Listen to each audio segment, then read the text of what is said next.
Welcome to Points in the Podcast. I am Elias Schuster. As always, I am joined by Matt Rooney. And Matt, we are here to do one thing and one thing only. Not really, we're going to do Oh, multiple things, but couple we're here things to probably. mainly to first do one thing and one thing only. And that's gush about Alex Caruso. I, He's I so mean, good at basketball. the He's just guy so is, good. it's insane. Yeah, I don't He even was care that the he team was lost. manning up Kevin Durant for the entire fourth quarter and I doing a know. good job. Like I know. Durant couldn't get open. Durant couldn't get a good look over him, and he's 7 inches taller. Yeah, I mean that. Yeah, so we're gonna get into that in just a second. There's really that's the biggest thing for the Chicago Bulls to talk about. Just to recap, they are 3-6. I'm sure if you're listening to this, you know that sadly, and yeah, they're 3-6 after losing to the Phoenix Suns 115 to 114 on Wednesday night. That game went into overtime. Arguably, the best game of the year in a lot of ways, partially because of Caruso, and we'll get into it. But I also just think it was. I compared it online. I said, it wasn't a fun drunk game like Toronto where you get a crazy big shot at the end of the game. It was actually just like a fun, good basketball game in a lot of Hmm. ways after the beginning of it. So yeah, they end up losing that though in a tight one, which is unsurprising because I think at the end of those games and those little moments, you figure out which team's actually better. And to no surprise, the Suns were able to edge it out. But earlier this week, the Bulls did pull fans in back a little bit because of a victory over the Utah Jazz. That was their first, bigger victory of the year. They won by 17 points. Definitely gave the Jazz a hard time, but Utah is just, it's not. They're not the Suns. They're not. No, they're not a they're very good bad. team. They're quite bad. They're a bad team. So, and now looking forward, we have a Chicago team, like I said, 3-6, and have a 3-day break, a much needed break, I should say. Going into yesterday, I believe they were only one of two Eastern Conference teams that had already played. Is 8 games, right? So then they're at 9 now. So going into last night against the Suns, they were one of only two East teams to have already played 8 games. It's definitely been a bit of a sprint here to begin the season for them. So they now get a much needed 3 days off before getting a bit, I don't know. I can't call it a softball because they've already lost to them, but they get the Detroit Pistons on Sunday, which technically shouldn't be, it's not yet. It's not like getting the Bucks the night after that on Monday when they have Hmm. the back end of a back to back. They'll get Milwaukee. So we can wrap up the show talking a little bit about what next week entails. But yeah, that's a little rundown of where we're at, where things stand. And Matt, there's we rarely on this show do we get to start with positive vibes since the season has started. Do we Almost get to never. start? But yeah, do we get to start with something exciting? But we have to tonight because even though the Bulls lost, like I said, it was a tight, sad loss. Alex Caruso played absolutely tremendous basketball. And it was a joy, if not a privilege, to watch him go to work on that Suns team. And he's been doing this all year long. I mean, and he's been making big shots as well, which is a new addition for him. Like in that Toronto game, making a big three. But I don't know. I mean, as you sit there, and even though the Bulls are so bad, it just feels so darn good to watch Alex Caruso. I mean, this is like it's been awesome watching him, especially these last two games. Like all year, he's been very good. But the Toronto game, obviously, the shot game too. But really, the last two is when like it feels like he's taken even another step, both offensively and defensively. But it's also now like just thinking about it while you were talking about and gushing on him. It's really depressing that we're talking about the Bulls' best player being with the first man off their bench, but a reserve guard that on any good championship team is a second unit defensive star and a guy who can hit a big three for you occasionally here and there, but like defensive specialist guy. We're talking about him being the most exciting player on the roster, which is It says a lot. Yeah, yeah. it's unfortunate too because like you look at the talent. There is undeniably talent across the board. Vooch looks like he may have taken a little bit of a step back from last year, but like Levine is undeniably talented. DeMar is undeniably talented, but like it just doesn't work. And even the Utah game, like it wasn't as bad as the Suns start. Where I think it was like what 28-6 or something at one point. Yeah. The Utah game, they fell down, not that bad, but like they were down like 11-5 early. Like that first unit had a slow start, and it was going to the second unit that made things better. So like Right. I don't know what it is about this first unit, but that second unit, man, like they're fun. Javon Carter's played really good basketball the last few games. Alex Caruso's played really good basketball the last few games. You had a piece on Andre Drummond, who's been a rebounding machine. There was a stretch with the second unit in the Utah game where they missed like two. I think it was Carter missed two straight threes. Drummond got both rebounds and eventually got a putback. Like they've been playing really good on basketball in the second unit. It's just the first unit can't figure it out. Yeah. Well, yeah, and sticking on the on that second unit, if you look at last night's game against Phoenix, like we said, the Bulls start that game down 22-4, and just a disaster for them offensively and defensively. The Suns were getting everything they wanted. It was almost all open, and I give Phoenix credit because they did get they assisted on their first 11 made field goals of the game. Like they were moving the ball really well, and that's what's when you have someone like Kevin Durant and all the attention he draws defensively, but how high IQ of a player he is. That's going to happen. And when you have Beal out there, finally, you have to give him some attention. And then when Booker's out there, you can see easily last night why this Suns team ceiling is so high and how they did a good job also filling in the supporting cast this offseason, despite many people believing that they weren't going to be able to do that. So, I give the Suns a ton of credit, but at the same time, the Bulls start was it was awful. And it's inexcusable. Yeah, it's inexcusable when you have the talent that you have. But then, like you say, the bench comes in, led by Caruso, who checks in shortly after, makes 3 straight 3-pointers, and he finishes the game at plus 24. So you have just to read you off the bench here. And again, I always say this whenever I always preface it. Plus minus not my favorite stats, but in games last night, at 100% is valid. It's relevant at times. It's not always relevant, but at some points when it's when there's enough of a trend and it's happening enough, you can. You have to couple it with the eye test and last night's eye test and this 100% pass. So you had Caruso finishes a plus 24 on the night. He had 19 points, 7 of 9 shooting. Those were 4 threes, 2 steals, 2 blocks, only 1 turnover. And then to go along with it, Javon Carter was a plus 10, Drummond a plus 15, and Patrick Williams a plus 18. He benefited from playing, with Caruso and that second unit. But we talk about those 3 guys, Drummond, Carter, Caruso, all had their moments last night, all made big plays in that second half in particular to keep the Chicago in a position to to potentially win that game. And I think keeping it on Caruso just because he deserves all the flowers. I think, watching it because Billy, he turns to him with 7:36 to go in the first quarter, I believe, after they're down that 22-4 or whatever it was.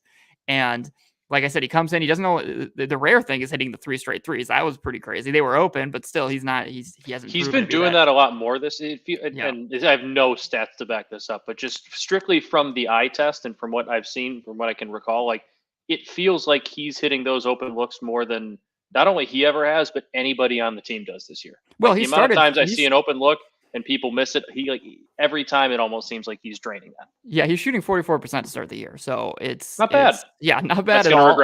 It's going to definitely regress, and but he said coming into this year, it was a big point of emphasis for him to contribute more offensively. I think we've seen far less hesitation from him offensively. We can't sit here and pretend that he's all of a sudden going to be a high volume threat from downtown, or that he's all of a sudden going to be someone who's getting you 19 points a night or 10 points a night, right? Like he's going to be checking in under 10 points per game, most likely. Maybe he can just hover around that potentially moving forward because he has been more aggressive offensively for sure. And some of that is just, we have seen moments where he'll tack off the dribble if he has to, because the rest of the team's not doing it or the rest of the offense is stagnant. So a lot of that just also goes back to his IQ, being able to read the game and understand what does my team need in this moment. But where he does that best, obviously, is on defense. His defense on Kevin Durant last night, like we said, was outstanding. After the game, Durant had nothing but props for him, said he's an unbelievable defender. Very high praise from that quote by his locker. Yeah. Extremely high praise from Kevin Durant. And if you look at the matchup minutes, through synergy, you had Caruso spend 5 minutes and the most minutes he spent guarding anyone this season was Durant, 5 minutes and 50 seconds of just, usually these are considered like one-on-one, possessions where you're just guarding him straight up, or he's your defensive assignment. And so, synergy and NBA stats had him at 5 minutes and 50 seconds last night. During that span, held Durant to 1 of 7 shooting. With 2 turnovers and blocked once. So it's unreal. And let's not forget that, how many inches does Durant have on Caruso? 6? Like he's, 7, like easily. Yeah. And so it just continues to speak to, and we've seen this before from Caruso. He'll guard Giannis if he has to, he's not afraid. And I think it's so rare to have a player that not only plays with the motor that he does, because you can even on this team, on this Bulls team, look at someone like Kobe White, who I think his motor has risen way up. I think Kobe plays now with a way more energy and effort than he Mm-hmm. used to, right? But he doesn't have the execute. He's also a similar size to Caruso, but like it's I think what needs to still be emphasized every time you talk about Caruso is his intelligence and is the extra boost of athleticism, because this is not normal. We've said this on the show before. Like what he can do isn't just attributed to him playing with more energy than everybody else and him outworking everybody else. It's him being way smarter than everybody Mm-hmm. else, and it's him also just understanding where to put his body, where to be, and how athletically gifted we know he is, because there's always those dunks that surprise everybody or whatever. But that really comes up or shows up on the defensive end too, when he's able to jump a passing lane or have the timing to slide in front of somebody for a charge, or just the His sheer anticipation and, yeah. like you said, defensively is just he's always in the right place at the right time, and he's always leaving to get to the right place at the right time. Yeah. And just the timing that he has to recover, because there are those possessions where Stacey King always jokes on the broadcast about whether there's 5 Javantes out there last year, 5 Carusos out there, whatever he says, and Caruso, it really feels like that sometimes, because one second he's guarding you in the corner, and the next second he is right underneath the basket for a charge, or running to the top of the key to contest a 3, or jumping a passing lane and starting the fast break. Like his ability to not only recognize and be one step ahead of the offense is elite, but then it's one thing to recognize it; it's another thing to recognize it and then act upon it with his with his athletic gifts. So it's and I don't know, he just looks even more athletic than I've ever seen him this year. I He don't does. know if he, because he's always been that way, like we said, he always has been an underrated athlete, but I think last night's perfect example was when he had that one drive to the rim, he goes for the fake, he goes for the like pump fake pass, and then rises into the air, adjusts midair, and then finger Mm-hmm. rolls it in for the layup. And go back and watch how much air he got on that jump. Oh, It was unreal. the hang time was Yeah, fantastic. it was unreal. You could like And screenshot it. that It's insane. that triggered, I think, one of my favorite, if not my favorite, catchphrases from Stacey King when he hit us with the "Do you want some butter with that roll?" I love Yeah, that one yeah. The so butter with that much. roll is so good. Yeah, that's a great catchphrase. But yeah, the amount of air he got on it was insane. But also just and again, it blends the IQ with the athleticism to midair. You just Mhm. go and you notice, hey, I just got my guy to bite. I'm switching this up, and I'm gonna lay it right in. And so that play was a perfect example of how athletic he can be. But yeah, I just think he's firing on all cylinders in a way that we really haven't seen, which says a lot considering he was a first team All NBA defender last year, but Yeah. this year feels like he should be almost a defensive player of the year candidate after a game like that. And I know it seems crazy to say, but if Marcus Smart I've said this before, if Marcus Smart can win it, Alex Caruso can Alex win it. Caruso can win it. And also if I've always been vouching for this as well. I don't know why Alex Caruso isn't considered a 6 man of the year candidate by a lot of people. I understand it's traditionally a bucket getter's, a job, but you can't look at a plus 24 and tell me there's many more impactful people coming off the bench than him. So that's might spark my next question here, because we talk about his energy, his smarts, his defensive end, like his everything on the defensive end. I can't even pick one word to describe how good he is. And then we talk about the, Kobe White, maybe the effort and energy are there, maybe I don't know, he's just not, something's missing with him there this year. We talk about Javon Carter being better offensively and getting more threes up and working for better shots and finding better looks.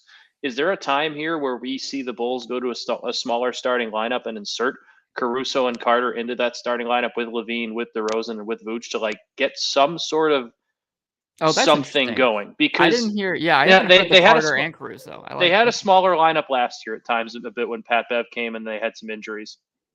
But like we talk about how, I mean, you and I especially, we've been writing about it. Like Carter's doing really good things offensively with the second unit. He's finding good looks. He's moving the ball. He moves without the ball also more than anybody on that team, and maybe besides Alex Caruso.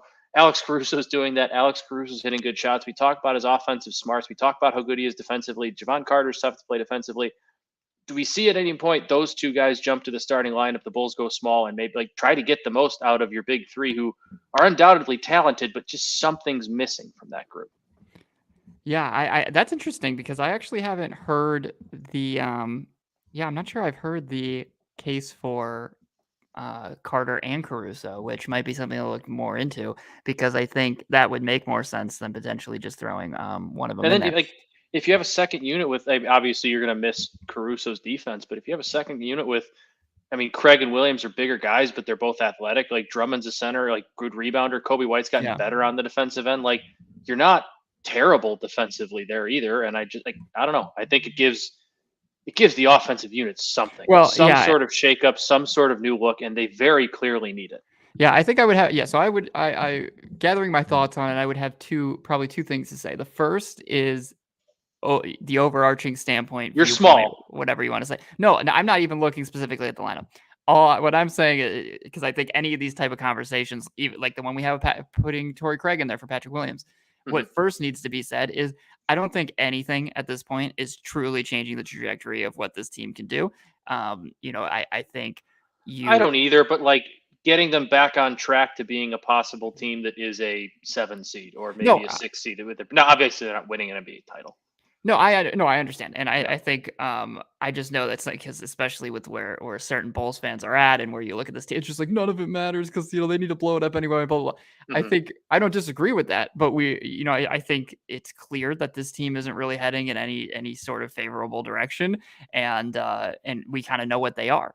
With that said, you still need to go a game by game basis and try. Billy's job is to still put them in the best position to succeed, and it is hard to make the case that um, not starting someone like Caruso does put them in the best position to succeed. But with that said, I wrote about this I think in Bullets the other day at Bleacher Nation, but I just think that I understand why they don't want to start Caruso, and I think it is for the best because keeping him healthy is the number one Yeah. priority. He plays at, as cliche as it is, 110%. He throws Hmm. his body into That's everything, fair. and you Totally need fair. to keep his minutes down. So when you look at it this season, he's playing 23.9 minutes per game. You go, that's absurd. Why the heck is he only playing that many? Well, it's because he's never played more than 28 per game in his career. Hmm. And I could so the minutes can uptake a little bit, of course, and I think they will be, or they will after we see these type of big impactful games.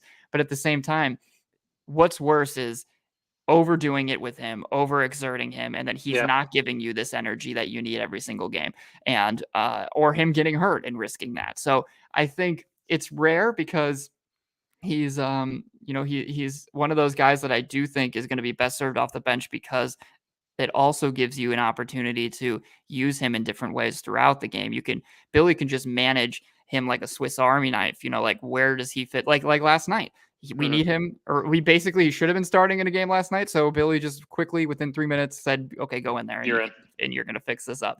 And I think having him on the bench and being able to tweak it in that way and read the matchup and then throw him on whoever you need is a benefit within itself. So Hmm. I think I don't expect them to start him, and I'm fine with them not doing so. But then you do go to the question of Javon Carter and Kobe White, which continues to be, I think, an increasing debate among observers of this team.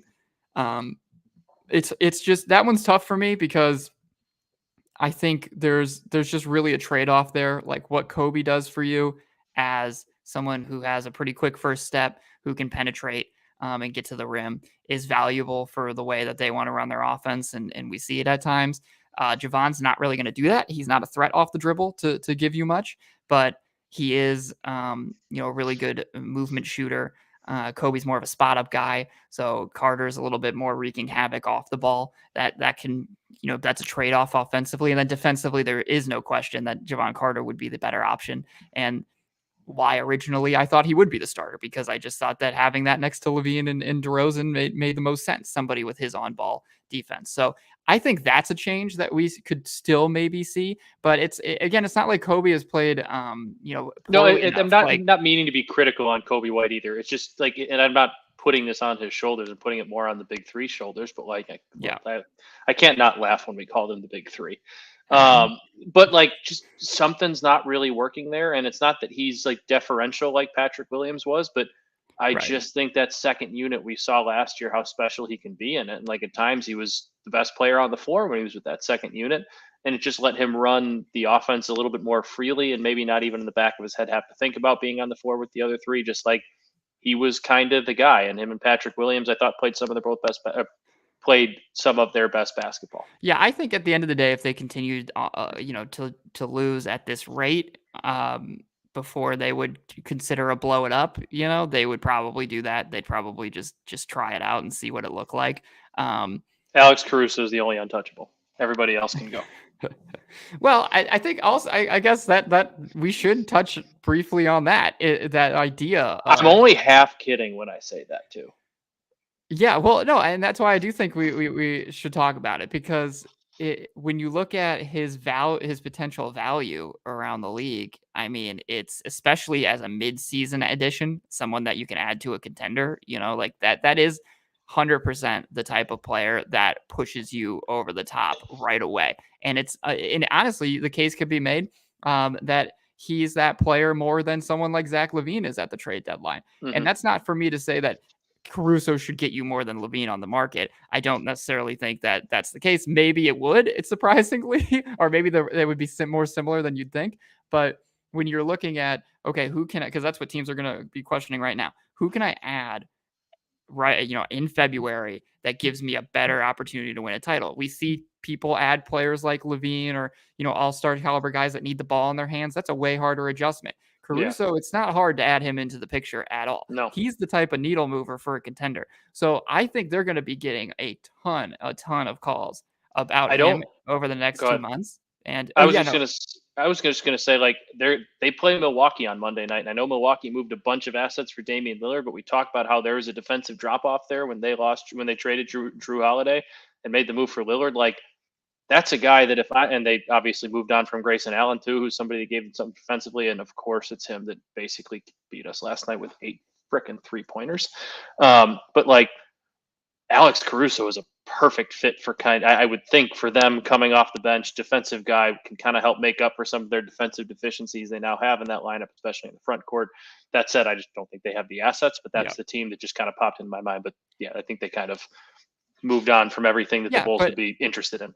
No, I think you're right to bring him up because I think they'd love to have the assets to go after him. I just don't think they do it. But who knows? Because there's always 3-team trades. That most of the trades we see nowadays are multi-team. Are 3-team trades.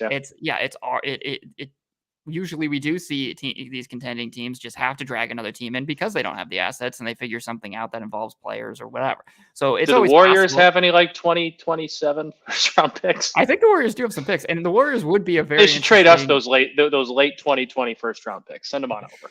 Well, so yeah, and I think that I would genuinely think that's a team to look out for, just because it makes sense. There has been rumors in the past about them having some interest in a guy like Caruso, and they would also immediately become a Warriors fan too. I'm just wherever Alex Caruso's playing is kind of just who I'm going to root for while the Bulls stink. Well, they have, and I think what the Bulls would, because if you're trading Caruso, that's like the real, I guess, talking point here is if you're trading him, then you're trading everybody. You should be, and just like if you trade LaVine, I think you should be trading everybody. And so, as much as I love Caruso and he's a fantastic asset, I wanted to see him in a winning environment because he deserves it. I'd love to see him in the playoffs. Yeah, and two, he just deserves to, or they would be dumb not to cash in on the value because of the type of player he is. It's like, yes, I know his contract's great. You could keep him for another year or whatever if you want, but he just became a first team, all NBA defender or all defensive first team guy. This season, he's playing great right now. We know he's reckless, beyond belief. He does not care about his body. So the fact that injuries can happen is always possible. So this trade deadline might be the opportunity, especially if they're just blowing it up with other pieces, where you should move him. And I think the Warriors, they're a team that have not only some picks, but the young assets, whether it be like a Moses Moody, a Kuminga, like those types of young players that a rebuilding team should be interested in. I think the Lakers would 100% go after him again. They only have one more of their late 20. I think they have their 2029 pick or something. Yeah, I don't think they really have the assets. Like what? I would say like their offer might be like that late. They kept one of their late first Yeah, the rounders late. last year. I think it was the 2029. I'd have to double check, but it was one of those two. And they only traded one in the deal where they got rid of Westbrook and everything. But they drafted like Jalen Hood Shafino from Indiana. He's a young guard, so like they just took him this past draft, so like maybe he's a name that they would throw in there to get somebody like him. So I think there's these teams that have some of these younger prospects, which a lot of these contending teams do at least have it one young piece because you can only trade a draft pick every 2 years, so you have to at least pick somebody. So some of these contending teams around the league right now do have at least one guy from this last draft or 2 drafts ago that maybe the Bulls would be interested in. But yeah, it's going to be interesting to see because if he continues to play this well, I think it'd be dumb not to cash in on his value. And I hate saying that because I love watching him more than anything. I love that he has a Bulls jersey on. I think it's awesome for this team, but I just don't see a world right now where they retool in a way that's it's still valuable to keep him, because then I guess you're retooling your trade DeMar for stuff, and then you're retooling around Zach Vooch, and then that's why you're keeping Caruso because he's still a piece there. But I don't think you're getting enough for a guy like DeMar to greatly. In all honesty, that's probably what they just end up doing, though. The chances of this team getting completely blown up are very slim to none, in my opinion. But we get to watch more Caruso then, at least. Which, that's fine. And if I'm going to be watching every Bulls game, Alex Caruso might as well be on the floor. Yeah, he needs to be, as long as he's out there playing. I'm writing a piece right now at BleacherNation.com about Caruso. So whenever you listen to this, it should be up. It won't. If you're watching live, it's not up. It will be later today. But and this is the last thing I'll say about him. I start that post off as saying, Matt, I don't know if you know who this is, but you know who like Mr. Peabody is? Why does the name sound familiar? He's a cartoon from like the 1960s, but he's maybe that's why. He's a dog. He's a dog, a genius dog, and Peabody and Sherman was like the little bit. Mr. Peabody is a genius dog. So I compared Caruso to saying that he's like if Mr. Peabody had the zoomies, and because I think that Caruso is one of the smartest players in the league. I think Steven now on Twitter, you can go follow him. He's works for Sporting News. He shared clips from last night where Caruso's calling out, the opposing team's plays. Like he does that all the time. He's always speaking, but then he's just hustling back and forth like crazy. So if you, if you're ever bored or you're sad, just go watch Caruso highlights because it definitely makes you feel a lot better. It does. Okay. The next thing here I would say is, Matt, just looking at that Suns game overall, looking at the Jazz game overall is, you said it before we kind of started recording, like it has been better basketball this week for Chicago, but we owe them to be at least honest. This week has been better than last week. Right. So is there anything you're seeing here that does give you some more hope moving forward? Was there anything specific from this week that you thought was a building block? Aside from Caruso's play, like was there anything? Javon Carter too. Like I know he's been playing. We've talked about him a bunch, but the Jazz game was the one I covered, so I watched that closer than any. And the way he makes the offense go, his movement without the ball, his movement of the ball, like. That's something I think a lot of Bulls need to emulate because the second unit offensively looks entirely different than the first one. And I know Kobe's getting better. I know he's, he gives them that ability to cut into the paint and then dish out. It doesn't feel like the Bulls are generating much of anything off that anymore. And it feels like we're going back into more and more of stagnant offensive basketball, Zach and DeMar taking turns with some Kobe drives thrown in here. And Javon Carter and Alex Caruso have had very high upsides, but we just keep talking about the second unit's been the upside. And that's unfortunate. I guess Patrick Williams is looking a little bit better, but the amount of times I saw him go up, I'm doing air quotes if you're listening, strong to the hoop last night and then just either get rejected or miss his dunk. I think it was 4 or 5 times. Kid just doesn't have the fire, and that's that. Yeah, I would definitely the Javon Carter thing 100% agree with. I think that he's I wrote this earlier this week at Bleacher Nation just talking about how, this team can definitely take a page out of his textbook and what he does when he's on the floor offensively because um his ability to move off the ball is kind of what this team talked a lot about coming into the season. That was the type of offense they wanted to run. He's a very active off-ball screener, and I understand it's not easy to shoot on the move like he's taught himself to be able to do in the way that he's shown that he can. Um, but it doesn't really matter with this team if you do it all that well. What matters more is they just need to shoot it. They just need to shoot these threes, and they need to find ways to do it. And what he's shown them over these past couple of games is one of the best ways to do that is not only just pull up in transition and take that, when you're ahead of the defense or the defense is backtracking and they're giving you the space, guys like him, Kobe, Zach, sometimes you just got to pull up and take those for the sheer sake of making sure you're getting your attempts up and keeping the numbers game even. But then, the more you're active off the ball, the easier it is to trigger defensive breakdowns and find open opportunities. So there's definitely a lot of lessons I think they can take away from watching what Javon Carter has done over these past few games because he's looking far more comfortable. If I had to look at some other things that, well, I guess relatedly to that is they have taken more threes over the last couple of games and they They have have. made How more many did they take threes. last night? They took 33, so I think that was the Okay, I amount think they they were took against Utah. 34 against Utah. Yeah, So so a couple light, but like better. you I'd need to rather be be over 30. 37, 38, but like I'll take 33, 34. I'll take I will take mid 30s with this team because they don't have the talent to do it at a high clip or high volume. But I'll take that many because you got to at least put them up. They still lost behind the arc by 15. I'll say by 15 points. The Suns outscored them from three. But Well, Grayson Allen did weird Grayson Allen things. He's yeah, not going to make 8 all that often. no, but I mean they did leave him open too often. But yeah, it's just every single time they play him, somehow they manage.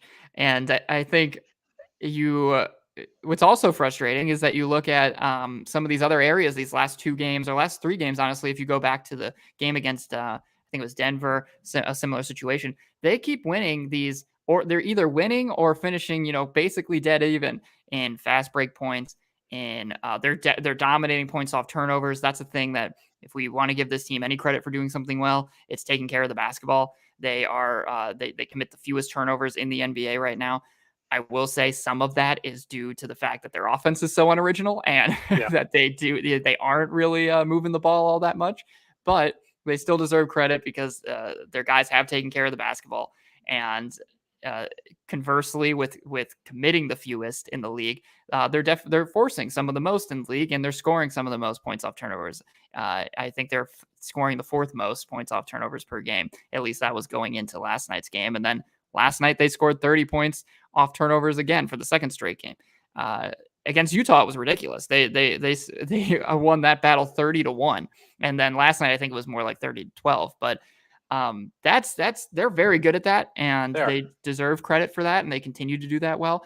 But back to my original point was they keep winning that category. They win fast break points because of that.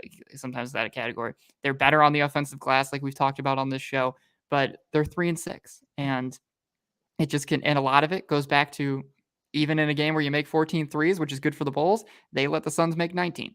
And even, in a game where it gets down to the wire, you're not making the clutch plays. You're not the team that's pulling it out in the end because you're committing a turnover or you're settling for bad shot selection. And I think it's funny you bring that up because I know we talked about wanting to talk about, their late game abilities or inabilities. And I forgot when exactly it was. I think it was regulation. I think it was before overtime, but Zach had like 2 possessions in a row where he drove and ended up losing. I think he lost, either maybe missed a shot and then lost the ball. And then it went back to DeMar, and DeMar did his thing. Like, I don't know what's going on with Zach in late game ISO scenarios, if he's pressing too hard, if he just needs to see one go in or something, but it just feels like every time it comes down to him, it's something goes wrong. And just about every time it comes down to DeMar Grant. I know he missed the potential game winning shot last night, but like, he got a good look. He missed a jump shot. He's going to do that sometimes, but he got looks. He made a lot of them, or he got to the line, or both. Zach's got some little weird problem nervous tick. I don't know what it is, but he needs to figure that out quickly because Well, let's not beat around the bush. He's never been a very good clutch player, and he's he needs never to figure been. it out. Yeah, But yeah. like, it seems like it's an even worse stretch than it's been. Sure. And in a way, it has been because if you looked at his clutch points, which I tweeted this out earlier today, and I shared the clips of those two possessions you talked about at the end of the game, which was with less than a minute 45 left on the clock in regulation. The Bulls were down by 2. He takes one drive on 2 guys basically to the rim, gets blocked by Grayson Allen, of course. And then on the next one, he goes and he just loses the ball off his knee. And both times he's screaming for a foul. And I think that's what it comes down to for me is I think he's driving in these late, because at least he's driving. He's not settling for many dumb jumpers. He did that, I think, once this year where he kind of took a stupid mid-range jumper. And the threes he actually took last night, because he took a couple threes in the fourth quarter. And I thought they were okay because we've seen him hit them before. They were off of like a dribble handoff, and while the defender was right there, we've seen Zach make those. So I'm not going to get on his case too much for those. But he's driving and he's understanding, like, we need a bucket. I'm going to use my explosiveness to try to get to the rim. The problem is I don't think he's intending to make the shot. I don't think he's going up trying to make it. It's funny you say that because I was just going to say this thinking I was going to sound very stupid, but it seems like when DeMar is driving, he's going with the intention of making the shot and drawing contact on the body. Now, obviously, sometimes he gets those threes and he's as good as anybody as drawing contact, but also, getting the arms up and getting fouled there on late game shots. On a shot fake. Toronto. Shot fake. But like, it seems like when DeMar drives, every time he gets a good shot up, he gets his hands up, gets the ball up, gets a good look at it, and also makes contact with the chest and draws contact that way, and that's how he gets the foul. Whereas it seems like every time Zach is driving and trying to go up with the ball, he's almost throwing his arms up like before he even gets the ball. Like, he doesn't even get a look at it. He's not going with the intention of making the shot and drawing contact on the body. He's trying to get hacked. And I think so. People realize that. Yeah, I'm trying to remember what game it was. I'm looking at the thing here. I think it was that Brooklyn game, the Nets game, when he had that opportunity at the free throw line or whatever. He had to miss it, because they intentionally fouled him, sent to the free throw line, intentionally missed, chucked it up. Some people said that they thought he should have held it, whatever, because he had a little more time. But the play before that, when he tried to go and tie the game up, or it might have been to win the game at that point, whatever the situation was, I don't remember, because they had to foul, whatever. There was a situation where at the end of the game, he tried to drive in and make the clutch play with like 10 seconds left or whatever it was. And he took 3 guys and didn't get the shot off. Or he got the shot off, it was blocked, whatever. But it was another one of those plays where a few games after, he makes a great wraparound pass to Alex Caruso in the corner for a game winner. And then this was one of those more like, that's the shot you settle for moments, when he takes 3 defenders with him.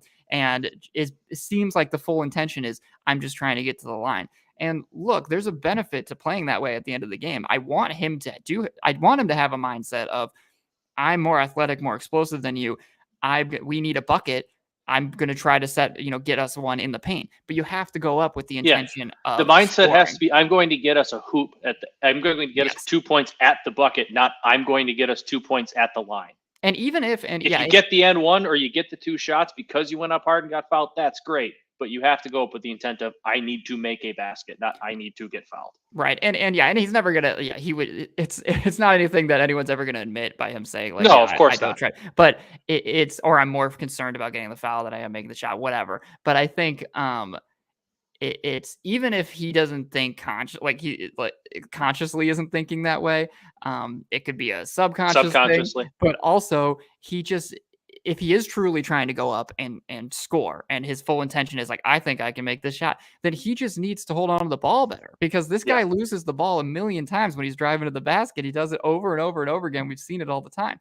And both plays last night, I mean, I haven't checked the 2-minute report, so I don't know what the block one, if maybe that one they would go call a foul again. I doubt it, because when nothing was egregious. No, when I rewatched both of them, it looked like he kind of went up soft with not calling him soft. He just went up like light with the ball with Grayson Allen, and Grayson Allen got his hand on it and tipped it away. And then on his drive, it totally just went off his knee. Like he just lost it. And he's now 3 of 10 from the field to start the season in the clutch. He's Not great. fourth on the team in clutch points behind Caruso, behind Not DeMar, great. and behind Vooch.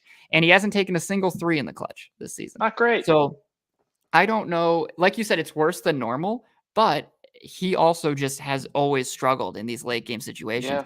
And it's unacceptable to have a team where the guy that is supposed to be the max money guy, the number one option, if you will, to not score a single point in overtime or the fourth quarter. That's what happened last night. He didn't score at all. And, that's just, and it's not even all on him. I'm not even putting it all entirely on him. I mean, a lot of it is, but it just goes back to what this team is and the way it's built is like, it's, if he doesn't have it going, then it's like he just tries to let someone else get it going. And it's like the your turn, my turn thing. And yeah, the way the offense is so janky, it doesn't open itself up because it's just unacceptable for him not to be scoring a single point in those final two frames. Yep. That's bad. All right, forward. We're gonna wrap the show up, but moving forward here, looking at the schedule, they got Pistons up. the Pistons on There's Sunday. a time to get back to 500. It's this next little stretch here. Obviously, they're going to lose at Milwaukee, but yeah, the Pistons on Sunday. Have the Bucks started to play better since? I won't even call it a slow start, but just kind of up and down start. Are they getting back on track? Not really. Okay, well maybe last night DeMar does love playing in Milwaukee. Maybe he can go for 45 again. Yeah, my fiance was at the game last night with her dad and the Bucks game, and they were playing the Pistons, and that got ugly at the end there. They almost lost. They only won by 2. Brook Lopez needed to make a big 3 at the end to kind of ice things, but the defense remains a catastrophe for Milwaukee. So even though that matchup's always scary with Giannis and Dame and everything, it could be another one that looks very similar to the game we saw last night, and the game that we saw against they played Denver and Dallas kind of close for a while there, so I'm not going to be shocked if I don't expect this to be like they're going to blow the doors off Chicago right out of the gate. Maybe it's a game where they pull away late just because Dame or Giannis do their thing, but defensively, they continue to sit like bottom 3 in the league. But yeah, they got Pistons, Bucks, and then they got 2 games against the Magic next week. One of those is an in-season tournament, right? Yes, the second one is an in-season tournament game. I will be I'm not going to be at that one. I'll be the one before that. But and then I'll also be at the Bucks Bulls game, so we'll see what happens. But yeah, it's going to be the schedule's lighter here, and then after basically you get past these 2 back-to-back matchups with the Magic, you go on to face the Heat in another mini series, and after that, and the Heat have not started the season well. The Heat aren't I'm going to go out on a limb here. I think the plan obviously the plan was to get Lillard. That blew up in their face, and I think that was part of the reason why they let 2 really good players just kind of walk. And I'm not sure the Heat culture is great, but this isn't last year's team. Well, and let's not forget the Bulls played Miami very well.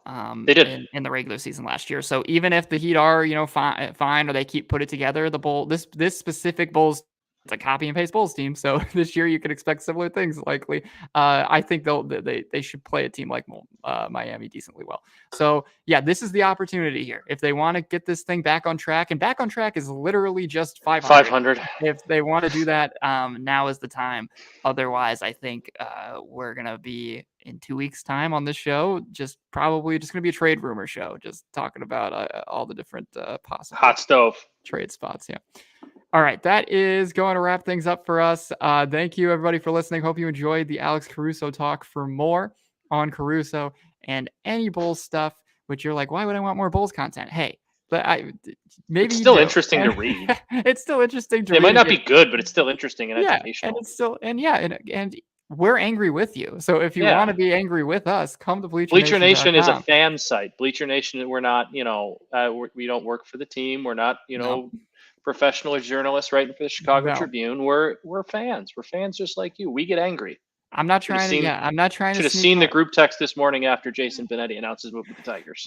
Yeah, I'm not trying to carry water for anybody. So there is anger over there, but there's also love for specifically Alex Caruso. So you can go to bleachernation.com. You can read us a little bit everything. Otherwise, you can follow Points in the Podcast on Apple or Spotify, and we will be back with probably 2 episodes next week. Only reason we're not doing it this week, they have a The 3-day break. We don't have enough. Light schedule Stuff to go off. So, but next week with what, 3 games? We said 3 games, so 4. Yeah, so 4. So we'll definitely have 2 next week. And the Sunday game, so like 5 in a short span. So we'll be back to you 2 times next week for more talk. So thank you everybody for listening, and we will chat soon.